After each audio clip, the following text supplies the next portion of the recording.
আসসালামু আলাইকুম। আমি তায়েবা। এটি একটি ভৌতিক ঘটনাটি আমার ভাইয়ের। তার মতোই আমি বলার চেষ্টা করব। আমি তখন 8 কিংবা 9 পড়ি। আমরা 5 তলা একটি বাড়ির 3 তলা ফ্ল্যাটে থাকি। পরিবারে আমি, আমার মা, বাবা আর বড় ভাই। আমাদের বাড়ির সামনে একটি মসজিদ ছিল, আর আমাদের পাশের ফ্ল্যাটে ওই সামনের মসজিদের ইমাম থাকতেন। তিনি এবং তার স্ত্রী আমাদের সাথে খুব ঘুলেমিলে ছিলেন।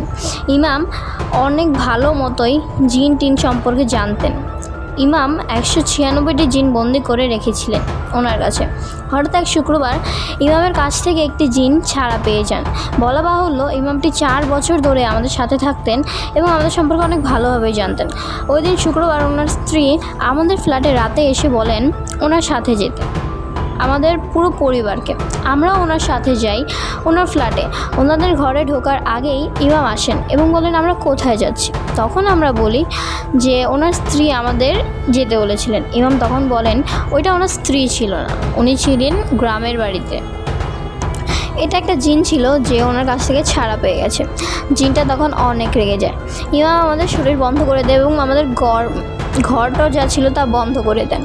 ওই দিন রাত্রে 4টার সময় আমরা জানতে পারি উনি মারা গেছেন। হয়তো রাগে ক্ষোভে জিনটা ওনাকে মেরে ফেলেছিল। আমরা অনেক ভয় পাই। তারপর আমরা বাসাটা ছেড়ে দিই। আল্লাহর রহমতে তারপর থেকে আমাদের ঘর সাথে আর কিছুই ঘটেনি।